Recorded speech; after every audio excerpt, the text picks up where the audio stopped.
코로나19의 여파로 글로벌 경제가 얼어붙은 가운데 G2로 꼽히는 미국과 중국 간의 갈등에 전 세계가 촉각을 곤두세우고 있습니다. 특히 중국이 홍콩 보안법 제정을 강행한 것에 대해 미국이 강하게 반발하면서 홍콩에 부여한 특별 무역 지위를 박탈하는 작업에 착수하겠다라고 밝혔는데요. 자, 그렇다면 이번 시간에는요, 미중 간의 외교 경제 냉전, 이것이 우리를 비롯한 전 세계 경제에 어떤 영향을 미칠지 짚어보고자 합니다. 신혜리 뉴스포터 에디터로 활동 중인 국제경제 전문기자 그리고 정철진 경제평론가와 함께합니다. 두 분 어서 오세요. 네, 안녕하세요. 네, 안녕하십니까. 네, 트럼프 대통령이 금요일이었나요? 토요일이었나요? 네, 토요일이었던 것 같네요. 토요일 아침에 제가 뉴스를 본 것 같은데 홍콩 특별 지위를 빼앗는 절차를 시작한다라고 이야기를 했습니다. 네. 시작한다고 했어요. 네.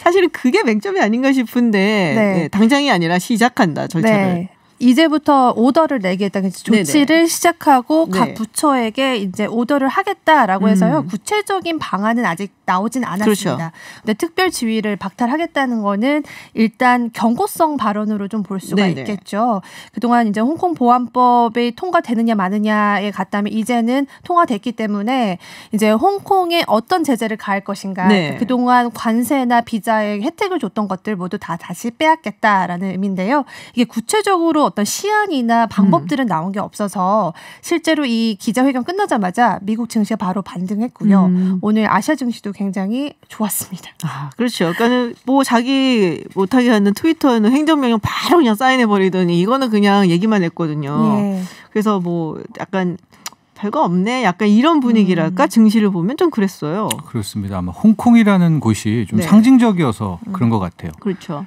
그러니까 진짜 트럼프 자기 생각대로 한다면은 뭐 홍콩 뭐 특별지위 다 뺏고 당장이라도 할 수가 있을 텐데 좀 중장기적으로 보면은요.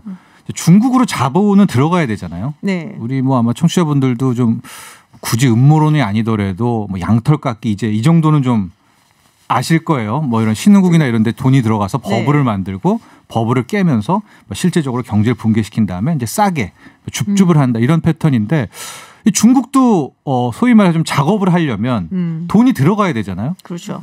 근데 지금 창구로 들어갈 수 있는 데는 홍콩밖에 없어요. 그러니까 홍콩을 통해서 중국으로 돈이 들어가야 된단 말이죠. 근데 홍콩을 완전히 무력화시키면은 중국에 직접 자금원이 들어가야 되는데 공산당이 이걸 허용하진 않겠죠. 그러니까 트럼프 대통령도 분명히 홍콩을 어떻게 해야 되긴 해야 되겠는데 또 홍콩을 완전히 창구를 틀어 막으면 이제 앞으로 저 중국에 대한 이제 작업을 이제 좀 해야 되는데 네네. 못 들어간단 말이죠. 그러니까 지금도 굉장히 많은 생각이 좀 있을 것이다. 어느 정도까지 이 규제를 해야 되는가. 네네. 두 번째는 대선이 있잖아요. 11월 3일에. 네. 그러니까 이것도 적절한 수위에서 좀 맞추면서 그래도 어쨌든 명분은 세우고 그러나 시장은 완전히 붕괴시키지 않고 뭐 이 정도의 타협 때문에 이제 바로 나오지는 않고 하나씩 내겠다라는 트럼프다운 뭐 그런 조치를 취한 것 같아요. 근데 이 홍콩 인권법이 지난해 11월에 통과가 됐잖아요. 근데 거기 보면 꽤 여러 가지 항목이 있어요. 근데 그 중에 하나가 이제 뭐 관세라든지 경제 뭐 특별지위 이런 거를 박탈할 수 있다라는 게 있고,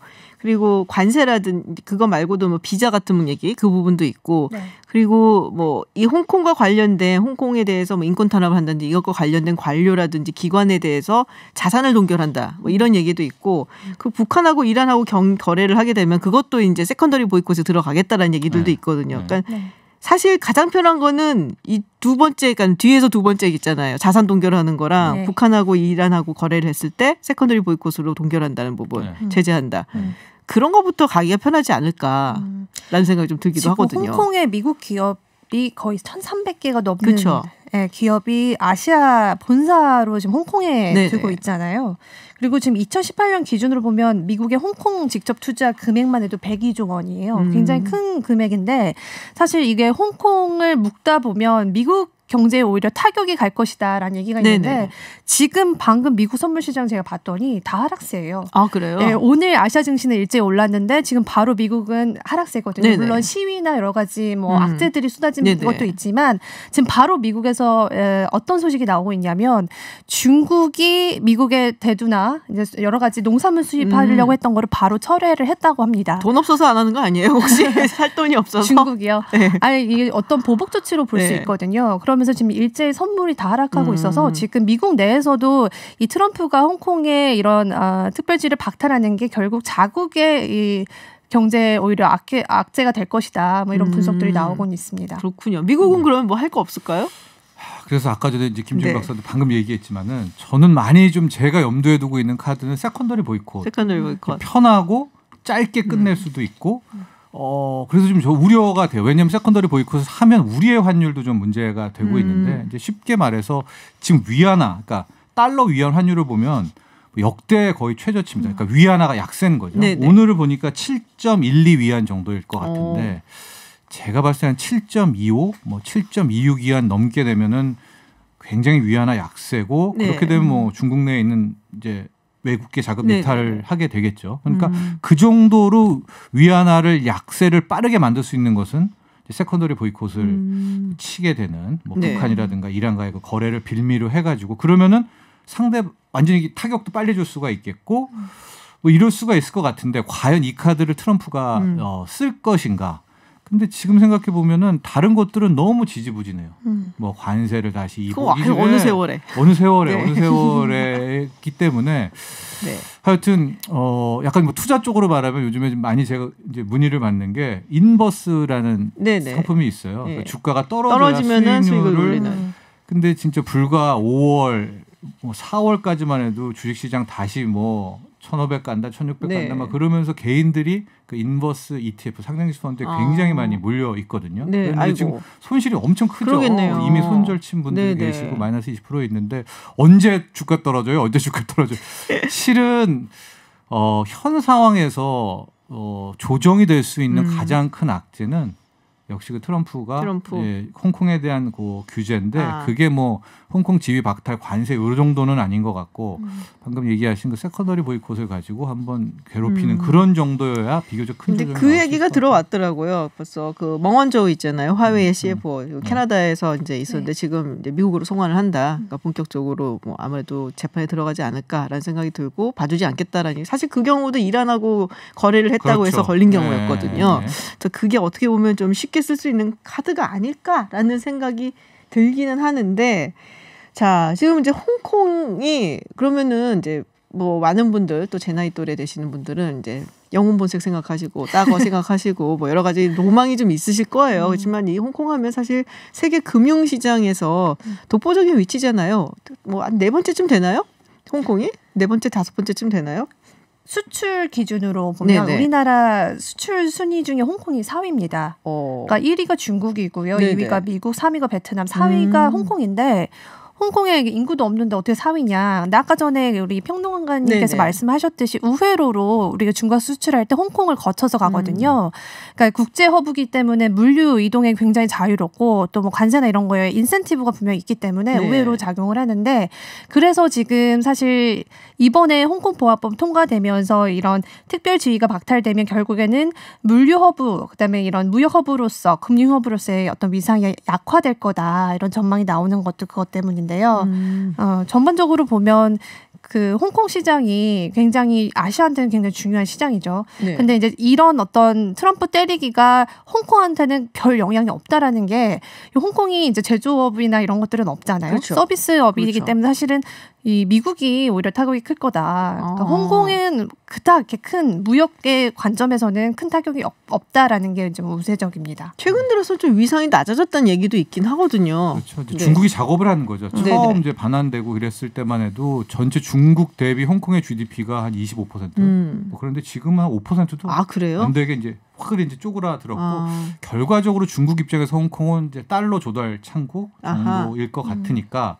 아마 트럼프 대통령이 홍콩을 친다고 하더라도 바로 그 부분 저는 외환 쪽을 달러 시장 쪽을 칠 것이다. 특히 요즘에 이제 핵시트 이런 얘기 많이 하지 않습니까? 홍콩 엑시트. 핵시트. 핵시트라고. 그 브렉시트가 하여튼 이런 뭐 이거 홍시트라고 하는데 아니더라고요. 외신다 핵시트라고. 없어 보이게 홍시트보다 핵시트네. 핵시트를 이제 말인지 핵시트가 거의 이제 그 고정 용어가 된 것 같은데 뭐 거기 뭐 부자 있잖아요. 막 부동산 부자 리커싱인가요? 뭐 이미 몇십 조 뺐고 뭐 부자들 빼온다고 하고 또 영국 같은 경우에도 이민 다 받아주겠다. 네. 그 이유가 여기가 GDP가 1인당 GDP가 6만 달러가 넘어요. 네. 웬만큼 홍콩리안들은 다 좀 됩니다. 이게 자산가들이 많기 하긴 때문에. 홍콩에 아파트 있으면 그거 팔아도 어마어마하게 비싸잖아요. 집 한 채 있다면 60억. 그러니까요. 60억이 아담한 거고 웬만한 건 다 100억 이상 되죠. 거기 막. 충분하죠. 예, 부동산들이 엄청난 곳이기 때문에 결과적으로 그 자금 이탈 쪽을 건드리는 가능성이 굉장히 높은데 네. 중국이 또 그거를 알고 있을 거란 말이죠. 그렇죠. 예, 그러니까 오늘도 좀 굉장히 좀 중국도 요즘 반격이 만만치가 않아요. 만만치가 거의 사활을 건 듯한 모습을 보이고 있습니다. 그래서 그렇군요. 트럼프도 이게 바로 안 치는 이유가 계속 지금 뜸을 들이면서 지금 이제 뭔가 퍼즐을 하나씩 맞추고 있지 않느냐. 그렇게 정교하신 분이 아닌데. 근데 정교하진 않는데 또 돌아놓고 보면은 네. 또 그냥 그래요? 네, 통하죠. 네. 실제로 지금 외신들이 보도를 어제 오늘 하는 걸 보면 홍콩 엑소더스가 시작됐다라는 헤드라인을 뽑고 있거든요. 실제로 어제 보니까 환전소에 수백 명이 줄을 서서 이 홍콩 달러, 미국 달러로 바꾸고 있어요.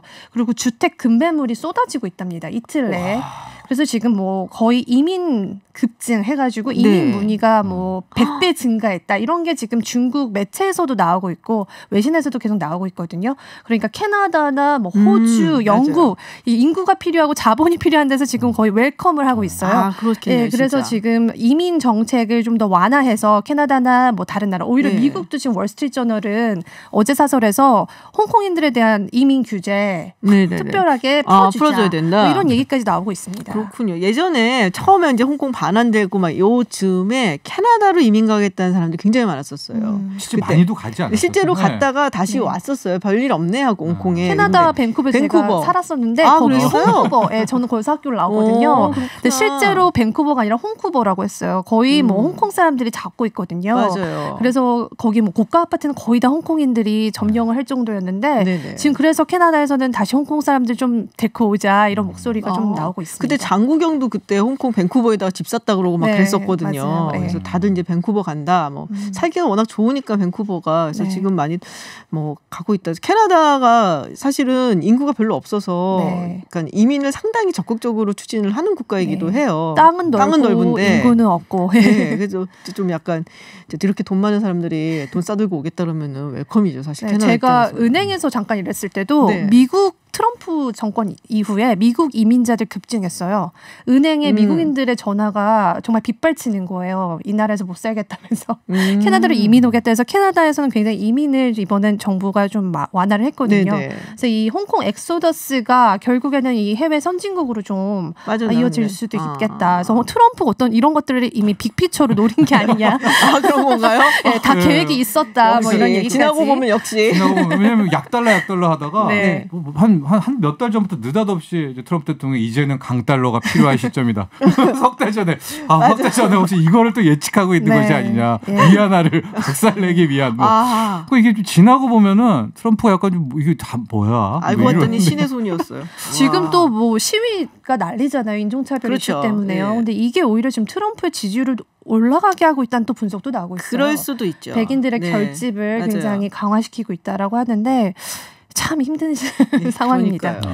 근데 그런 얘기가 나왔어요. 그래서 어쨌든 홍콩에서 이런 식으로 자금 빠져나가고 홍콩의 어떤 위치가 좀 상실이 된다면 그리고 사실 중국 내에서도 뭐 상하이니 이런 쪽이 많이 좀 올라갔잖아요. 홍콩을 좀 넘고.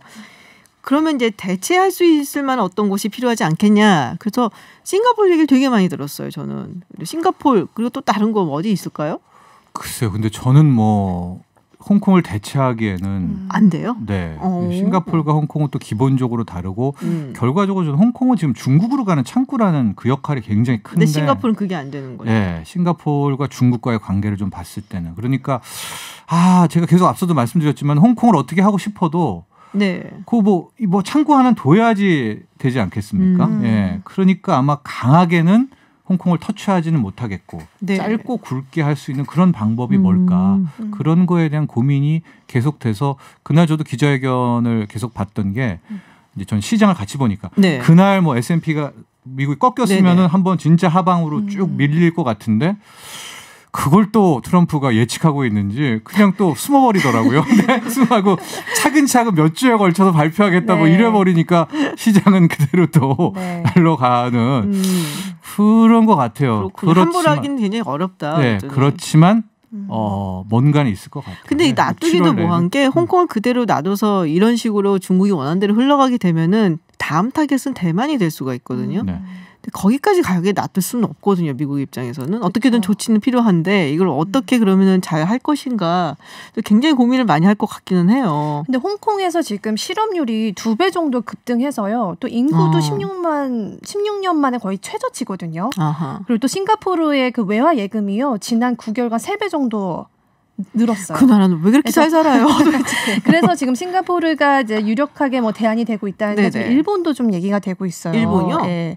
그래서 일본도 엔화 때문에 엔화가 뭐 기축통화니까 그런데 이제 일본 경제가 지금 상황이 굉장히 안 좋잖아요. 정치도 굉장히 불안하고. 그쵸. 그래서 이제 말씀하신 대로 홍콩 외에 이제 유력한 곳이 없다. 근데 뭐 일각에서는 우리나라도 한번 하자. 인천이나 뭐 송도 같은 것들 어떠냐 금융허브로서. 근데 우리는 이게 너무 크잖아요. 등락이 이거 환율 같은 부분이나. 달러 태그잖아 이런 것들이 맞아요. 좀 문제가 될 수 있죠. 그렇죠. 그런 부분이 조금 이제 뭐랄까 그 외국에서 투자하는 사람들이 꺼려하는 부분으로 저는 알고 있거든요. 게다가 우리가 아직은 주업이 수출이잖아요. 그렇죠. 그런데 홍콩처럼 달러 패그를 하면은 안 되죠. 우리는 원달러 그렇죠. 환율이 자유 환율이 변동 환율이 필요하기 때문에 그런 대목이 그래서 송도 얘기도 저도 이렇게 보는데 이게 지금 이 원화라는 이제 그런 것 때문에 아마도 홍콩 대체하기는 좀 힘들지 않을까. 네. 근데 이제 우리나라가 최근에 코로나로 되게 위상이 올라갔잖아요. 그래서 그 어떤 국제적인 이미지나 이런 것들은 굉장히 잘 하고 있다. 근데 이제 말씀하셨듯이 이제 환율이 가장 큰 문제가 될 것 같은데 이제 점차 이제 외국 기업들이 점점 한국에 조금씩 들어온다면 아주 장기적인 관점에서는 어떻게든 이게 달러 패그도 지금 어떻게 될지 모르거든요. 불확실성이 굉장히 크고 홍콩 달러도 지금 계속 위축되고 있어서. 모르겠습니다. 변동이 될 수도 있지 않을까 뭐 희망적인 그런 시각도 있습니다. 자, 마지막으로 이 얘기 또 갑자기 아침에 뭐라고요? 막 저 놀랐는데 지금 G7 정상회의에 지금 뭐 우리하고 그리고 호주, 인도, 러시아를 초청을 하겠다라고 밝혔습니다. 뭐 초청하는 건 좋은데 지금 이게 뭐 다들 이렇게 포석을 두고 있는 거죠. 미국이 대중 제재를 하는 데 있어서 혹은 중국에 대해서 뭐 여러 가지 비판 얘기를 하는 데서 편들어 달라. 그러니까 와라라고 하는 거죠. 호주 같은 경우야 뭐 파이브 아이즈고 뭐 당연히 편을 들 거라고 보고 있고 인도는 중국이랑 사이 안 좋으니까 근데 또 모디 총리가 돈이 또 들어가는 부분에 있어서는 태도가 바뀔 때가 가끔 있긴 합니다만은 어쨌든 그렇고 또 우리가 이제 입장이 조금 곤란해지지 않을까라는 생각이 들어요. 네. 그다음에 이제 러시아 이렇게 네 개를 초청을 했는데 청와대는 연락을 못 받았다고. 네? 그러니까 그 먼저 얘기를 한 게 아니라 언론에서 봤어요? 네, 그러니까 트럼프가 먼저 얘기를 했던 것 같아요. 그래서 한국, 호주, 러시아, 인도를 G7에 초청을 하겠다. 그러니까 이 초청도 뭐 공식 레터를 아직 보낸 것 같지는 않고요. 그냥 트럼프 대통령이 트위터로? 트위터로 한 것이 아닌가 이제 싶은데 전형적인 이제 줄 세우기겠죠. 그렇죠. 아니 뭐 중국도 자기네들 홍콩 그 국가보안법 하는데 뭐 찬성해 줄 거라고 얘기한다고 싱하이민 대사가 그렇게 얘기를 했어요. 근데 중요한 건 어쨌든 포스트 코로나 19의 핵심은 이제 산업구조 재편이거든요. 4차 산업혁명이고 4차 산업혁명은 중국이 기술력이 상당합니다. 특히 이제 그 안면 인식 기술 같은 거. 많이 했으니까. 그렇죠. 거기 뭐 지금 몇억 명을 다 했잖아요. 그러니까 얼마나 많이 했어요. 언택트의 핵심은 안 보고 꽝동에서 안 보고 김지훈을 인식해야 되는데 CCTV가 완전히 바뀌거든요. 메커니즘이. 왜냐면 딴 사람이 변장해가지고 출석할 수 있잖아요. 아주 쉽게 말하면. 그러니까 그거에서부터 이제 뭐 상당히 앞서가고 있고 여기 화웨이가 거의 5G에는 깃발을 꽂고 있기 때문에 제가 드리고 싶은 말씀은 미국이 어떻게든 할 거예요. 어떻게든 할 수밖에 없고 그게 성공이든 아니든 만약에 여기서 못 잡으면 중국이 그냥 나가버립니다. 그렇죠. 그런 대목에서 일단은 아직은 약하지만 트럼프의 이 대홍콩과 대중국 제재가 여름 가기 전에 있다. 여름 가기 전에 있을 것이다. 저는 그렇게 봅니다. 이 G7 정상회의가 원래 6월달 말 이달 말에 개최되기로 했는데 메르켈 총리가 못 가겠다. DC까지는 코로나 때문에 못 가겠다 해서 9월로 연기됐고 이게 화상으로 될지 대면으로 될지도 아직 확실하게 구체적으로 정해진 건 아니거든요. 지금 시위 때문에 재확산 감염 우려가 계속 퍼지고 있어서 저는 이게 사실 9월에 또 될 수 있을까 뭐 이런 좀 아쉬움은 아니죠. 근데 할 것 같아요, 저는. 왜냐면 11월에 대선이 있잖아요. 이제 9월에 한번 딱 모여갖고서는 줄 세우게 해주고 중국 한번 밟아주고 거기서 그리고서는 이제 내가 이제 세계 리더로서 미국을 끌고 간다 뭐 이런 모습을 한번 보여주고 싶지 않을까. 트럼프 대통령은. 약간 순서가 이제 빅피처의 순서는 7, 8월에 먼저 한번 중국을 하고 9월에 강평의 형식으로 G11. 그러니까 트럼프 대통령의 생각입니다. 그리고 11월에 대선 이런 이제 그림을 머릿속으로는 그리고 있지 않을까. 그러나 과연 상황과 시장이 그리고 이제 당장 지금 조지 플로이드 이 사건부터가 트럼프의 발등에 불이 떨어졌는데. 그렇죠. 알겠습니다. 네, 오늘 뭐 다들 아시고 계시는 얘기인데 또 한번 우리가 또 한번 짚어보고 그리고 조금 더 깊숙이 이야기를 들어가 봤습니다. 미국과 중국 간의 갈등 이야기 나눠봤고요. 지금까지 정철진 경제평론가 그리고 신혜리 국제경제 전문기자와 이야기 나눴습니다. 두 분 오늘 말씀 고맙습니다. 네, 감사합니다. 감사합니다.